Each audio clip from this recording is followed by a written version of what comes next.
Bittada o'xshab chiqadigan bulchka retsepti. Bu usulda tayyorlasangiz, albatta sizda ham o'xshab chiqadi. Ishtahalarni ochib o'rgan bo'lsam, retseptga o'tamiz.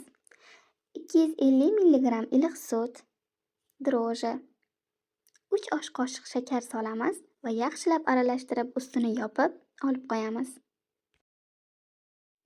10 daqiqadan so'ng tuz, 60 gramm eritilgan sariyog' yoki margarin va bitta tuxum solib, yaxshilab aralashtiramiz.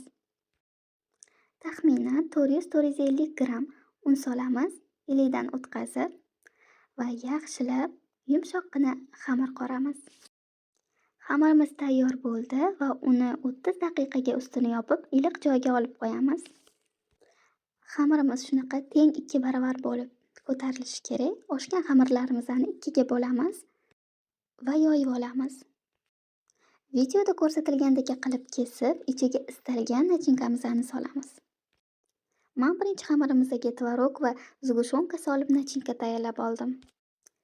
Ikkinchi xamirni ham yoyib olamiz va videoda ko'rsatilgandek kesib, ichiga xohlagan nachinkalarni solasizlar. Men ikkinchi xamirga shokoladli nachinka ishlatdim va videoda ko'rsatilgandek o'rab tugib olasizlar.